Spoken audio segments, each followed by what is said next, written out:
সোনার দাম সম্প্রতি সময়ে ক্রমশই ঊর্ধ্বমুখী। সম্প্রতি ২ বছরের মধ্যে এটি প্রায় দ্বিগুণ হয়েছে।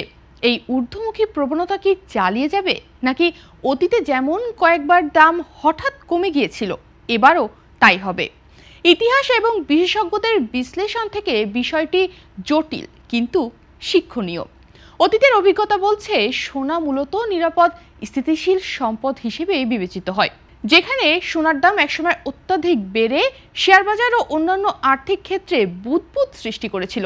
উদাহরণস্বরূপ দেখা যায় 1979-80 এবং 2010-11 সালের ঘটনা মনে করা যায়। দুই ক্ষেত্রেই সোনার দাম 2 বছরের মধ্যে দ্বিগুণ বৃদ্ধি পেয়েছিল। মূলত বিনিয়োগকারীরা এই ভয়ে সোনায় ঝুঁকেছিল যে ফেডারেল রিজার্ভ মুদ্রাস্ফীতি নিয়ন্ত্রণে ব্যর্থ হতে পারে এবং ডলারের মূল্য হ্রাস পাবে। 1979-80 সালের সময়ে সোনার দাম অভূতপূর্বভাবে বৃদ্ধি পেয়েছিল, যার পেছনে মূল কারণ ছিল মার্কিন অর্থনীতিতে মুদ্রাস্ফীতি ও রাজনৈতিক অস্থিরতা। একমাত্র স্মার্ট সিটি বসুন্ধরা, আধুনিকতায় এক ধাপ এগিয়ে।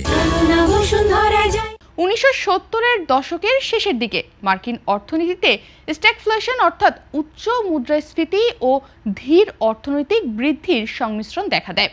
তেল সংকট ও জ্বালানি ও পণ্যের দাম বৃদ্ধির কারণে অর্থনৈতিক চাপ আরও বেড়ে যায়।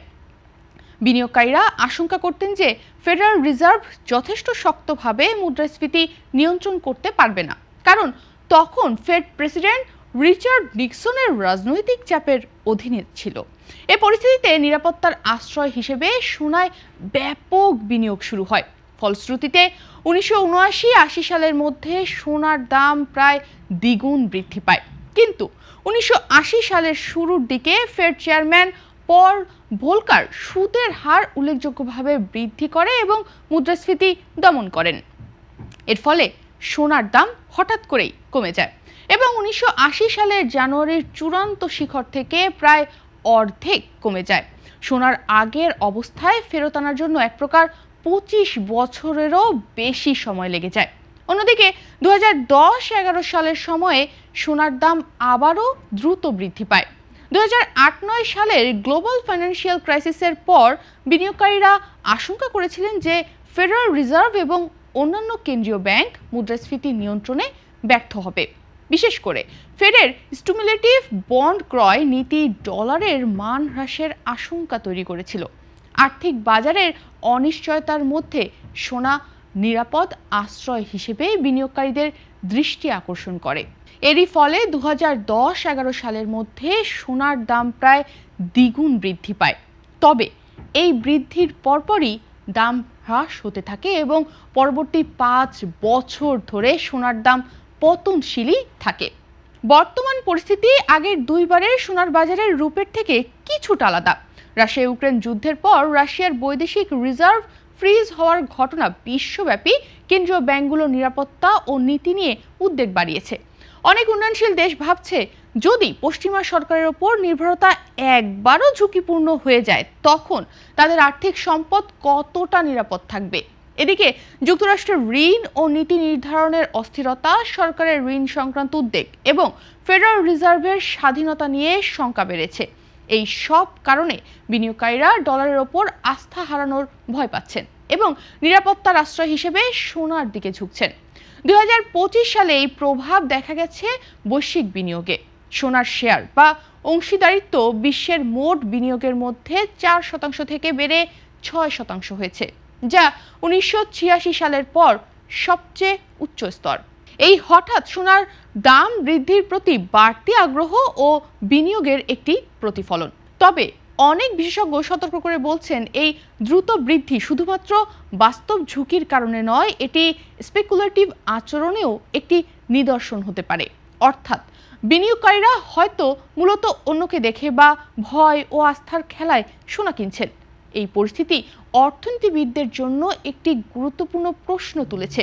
সোনার দাম কি আসলে অতিরিক্ত ঝুঁকির কারণে এমন দ্রুত বৃদ্ধি পেয়েছে, নাকি বিনিয়োগকারীরা একে অপরকে দেখে ক্রয় করতে বাধ্য হচ্ছে, যার ফলে সোনার বাজারে অতিরিক্ত চড়াই উতরাই দেখা দিচ্ছে?